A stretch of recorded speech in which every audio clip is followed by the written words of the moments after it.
Welcome to Morning Infusion with Dr. V. Have you ever wondered what it is like to be a nurse and to balance family responsibilities, especially as a guy as a nurse? Well, my name is Dr. Viola Pierce. I'm the owner and the CEO of VP Nursing and the Nurse Nurturer, where our goal is to equip healthcare professionals to be spiritually and physically fit, financially stable, able to lead with integrity, to decrease error at the bedside, and in leadership for you to lead a full empowered life. Our goal is to come to you every Monday, Wednesday, and Friday at 7:30 Eastern Standard Time to give you the fuel to crush your goals, to show up exceptional on a daily basis. You can follow us on Twitter at the Nurse Nurturer, Instagram at VP Nursing, and if you are watching on YouTube, don't forget to hit the subscribe button. Now, before we get to our special guest, I wanted to let you know about our global virtual summit. It's coming up on August the 7th, 2020. You will receive 6.5 contact hours, but you will have an amazing time. So go ahead, go to www.bpnursing.com to register for this epic event.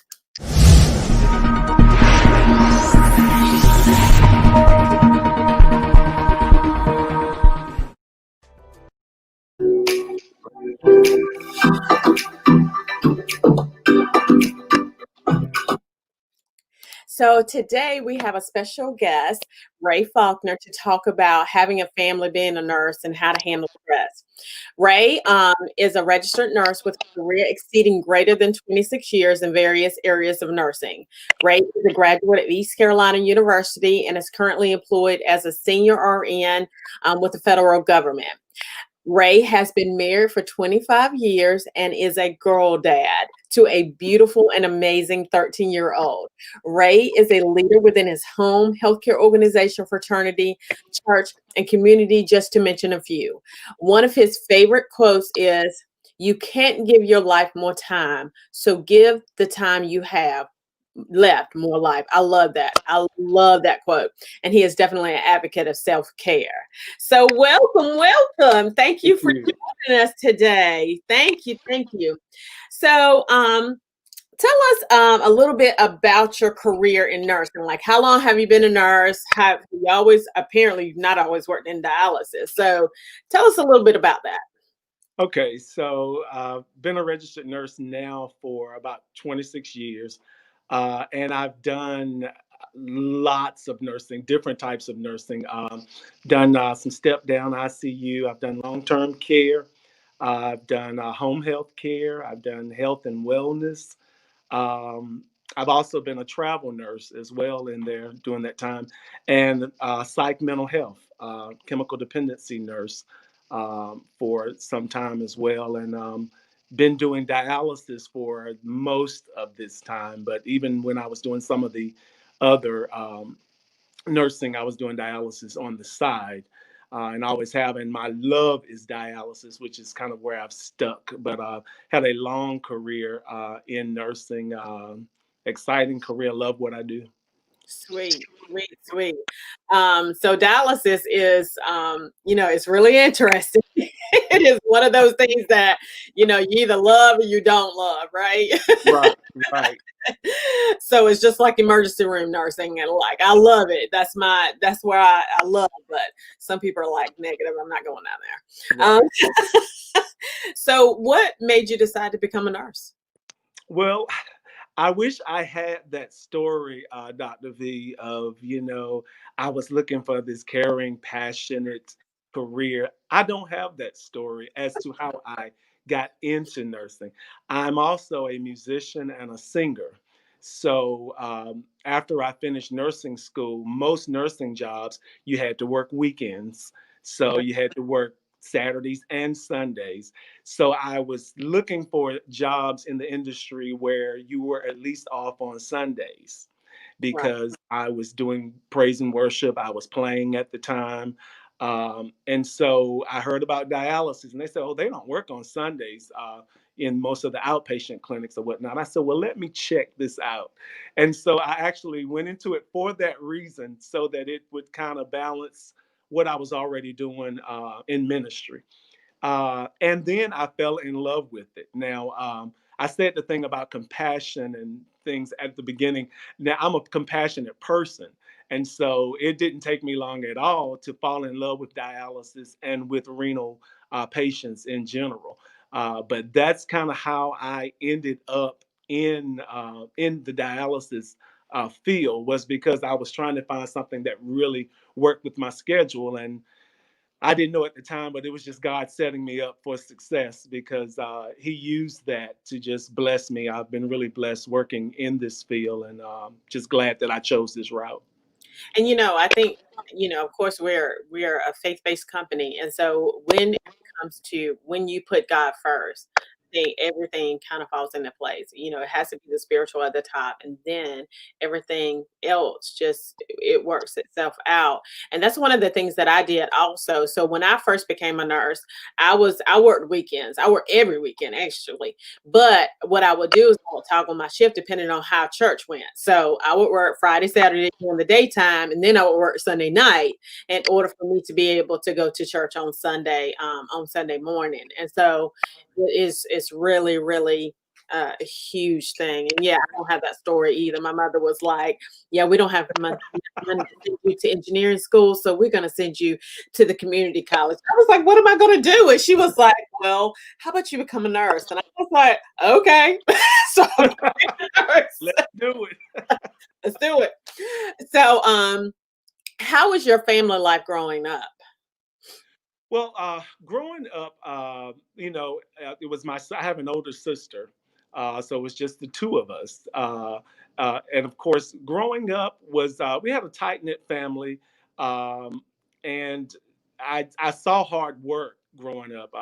My mother raised us mainly probably from about my seventh or eighth grade year after a divorce, and I really saw mom have to kick up a gear and become, the role work person in our home, and just seeing her do whatever it took to get the job done, it just really blessed me later. I didn't realize what I was taking away from that, but my sister as well, we both became such hard workers and hard go-getters, and I really honor my mom for that, because we actually watched her just work really hard to take care of things, and make ends meet.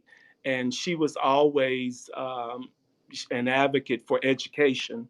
Um, she sacrificed a lot, but she made sure that my sister and myself had good educations. We both now work in the medical field, and I tell people all the time, I wouldn't be a nurse, wouldn't be the person I am if it wasn't for her sacrifices. So people tell me that I spoiled her, because I'm like, she's my girl. Because if it wasn't for That's who you're talking about? my mom, yeah. Yes.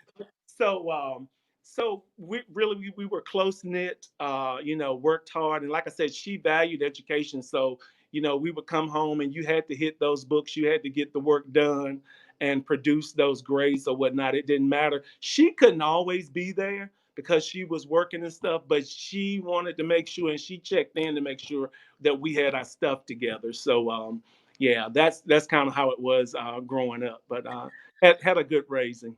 I think that is really important for you to have that foundation. And it's Yeah. really, some people may not have that foundation, but when you do have that foundation and when your mom is there, you want to make sure that your mom is taken care of. Like my mom, I'm absolutely going to take care of my mom no matter what, right? Because she sacrificed for me. And it's so funny because, I would go out and get something to eat and she'd be like, "Well, how much do I owe you?" "Well, you owe nothing.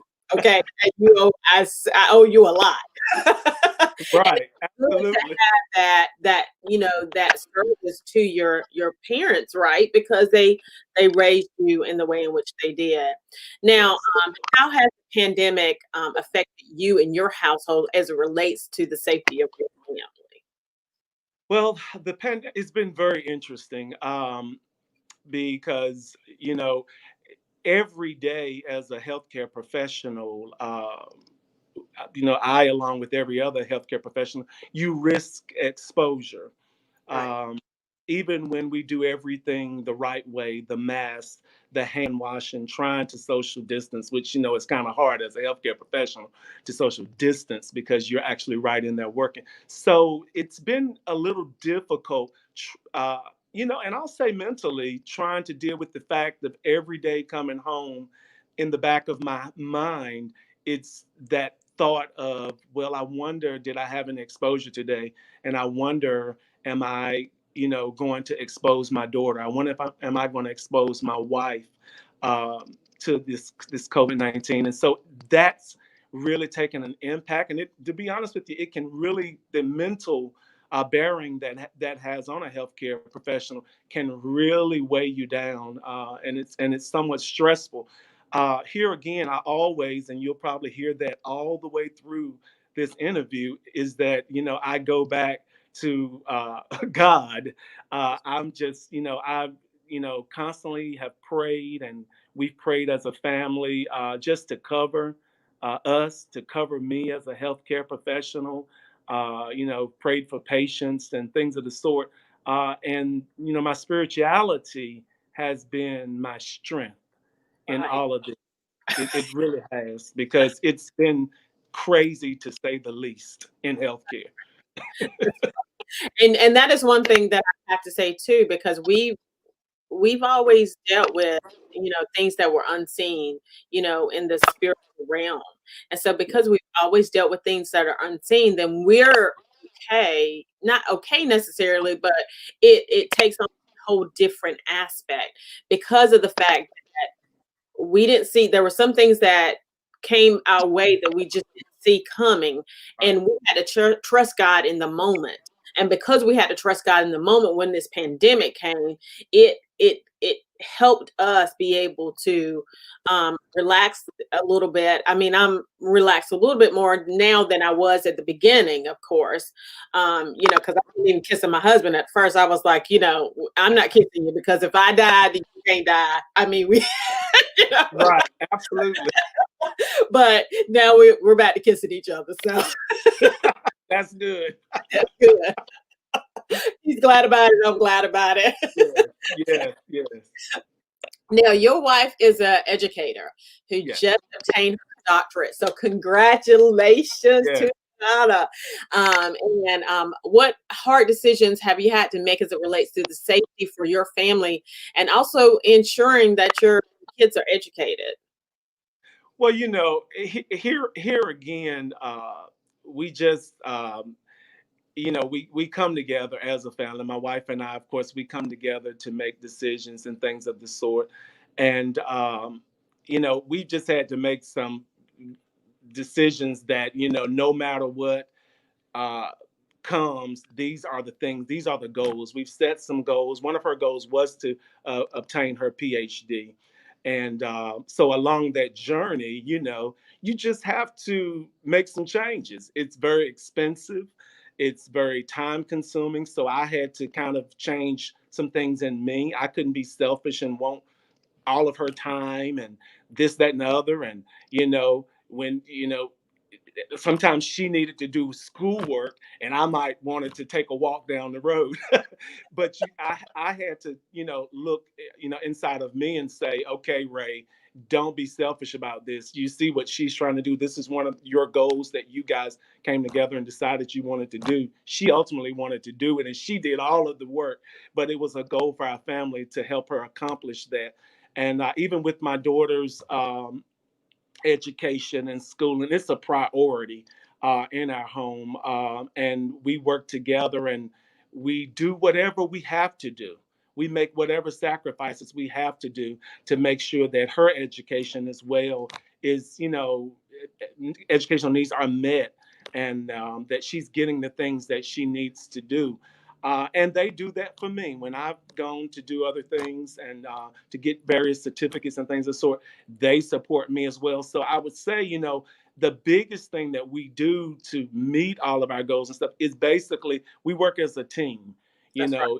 It's me, Janata, and Jayla, and we're like one big family team, and we just set our goals and we go to working on them. You have to work them, and do it, and then we check them off as we go. But it is sacrifice, and I just tell people that you can't be selfish. When it's a team, you have to do what benefits the team. That's What right. benefits the team is not always what benefits me. And Right. so, you have to take the I out of it and put the we in it. That's right. And it's been successful. So I'm grateful for that. Yeah, and it does make a big difference as it relates to the team because of the fact that you guys are together on that. Because I remember, there were nights because on our assignments were always doing Wednesday nights. My son would walk in the room and he'd be like, Mama, I'd be like, you can't talk to me right now. I need to finish this. Let me finish this, son. And I think that some people, whether it be the wife or the husband, some people are just so upset about the other person succeeding. But the reality is that if they succeed, then you win. You Right. know, I mean, just think of it in that way. And so um, that's truly how it is. Now, how would you describe your parenting style? Authoritative or permissive, and why? Wow. Like I said, I am definitely a girl dad to she's an amazing 13-year-old.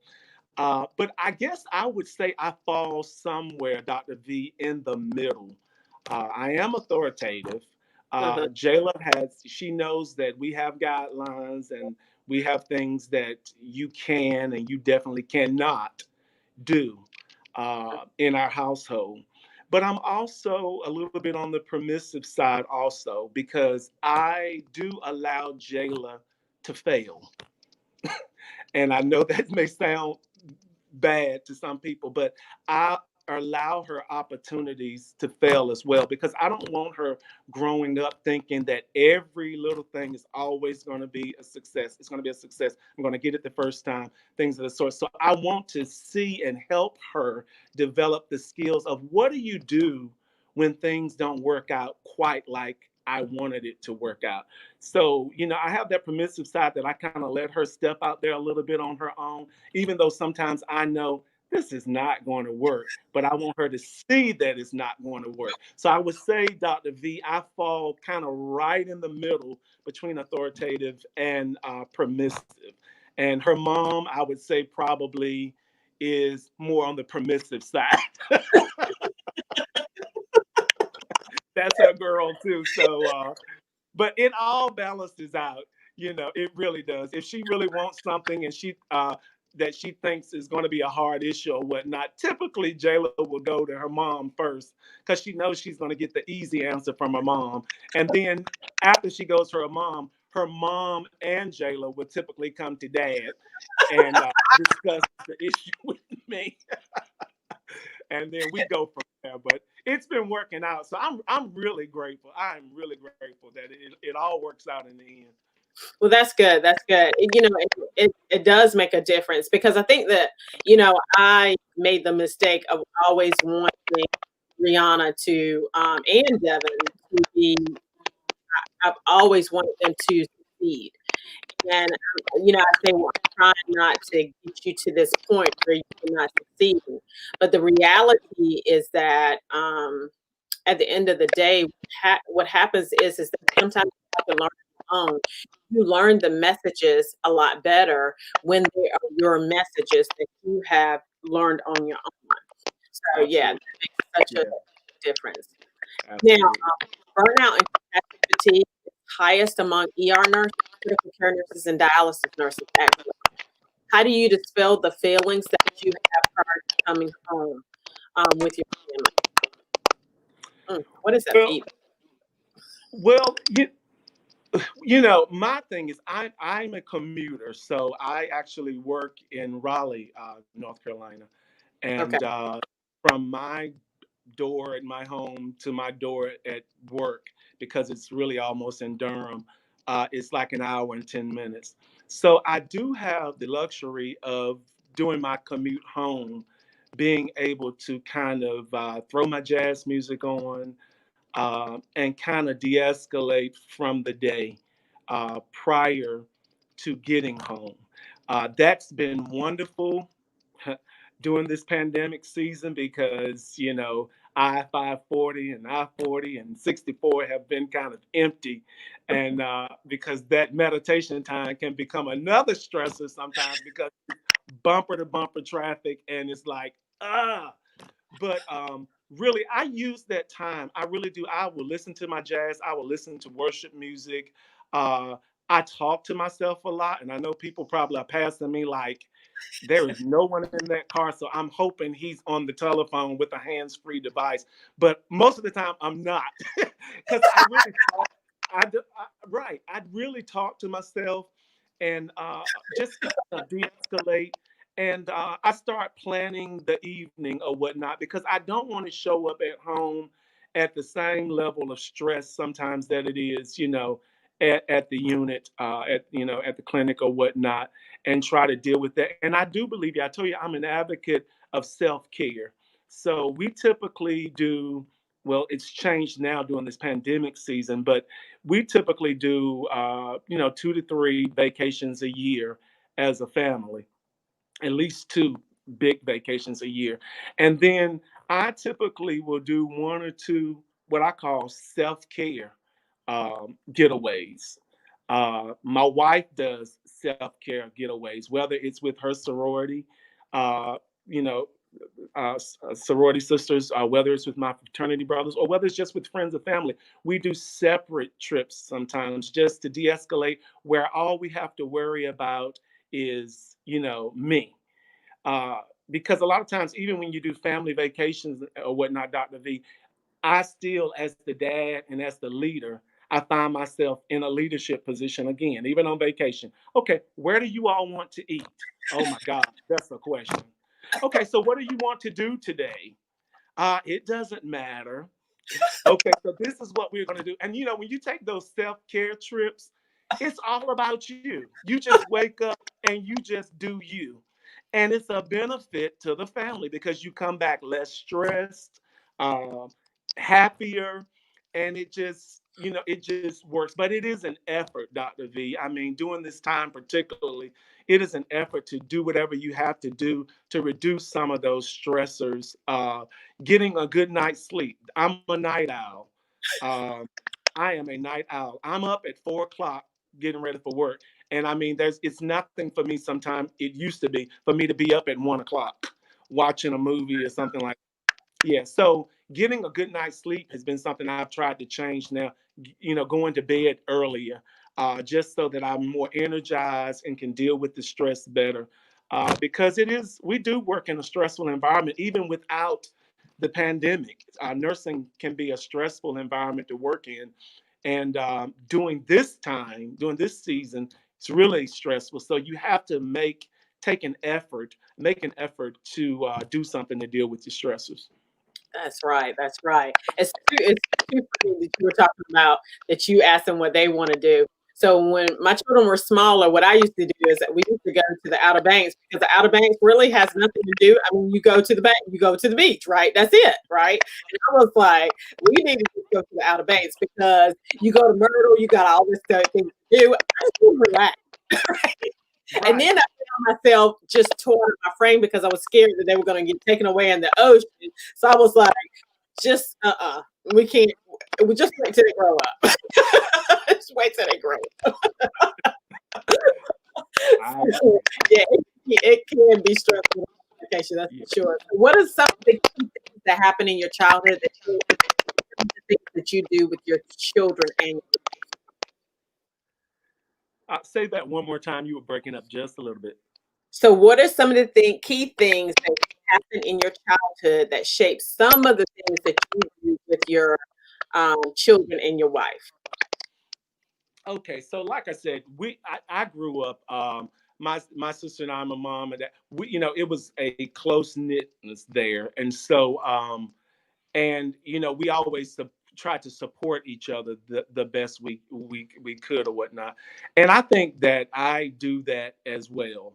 um I think that I mentioned to you my mom and dad divorced when I was about in the 8th grade or whatnot. And so even that experience, I think, has made me a better dad, because I set a goal. I was like, when Janata and I got married, we were like, look, we're going to have some issues. We're going to have some problems. I'm going to mess up. You're going to mess up. But I'm not going anywhere, and you're not going anywhere. And so, because that whole thing with divorce, which is another conversation, and how it impacts children, it takes a toll on children or whatnot. And I just, as a dad, I just didn't ever want Jayla to have to experience that.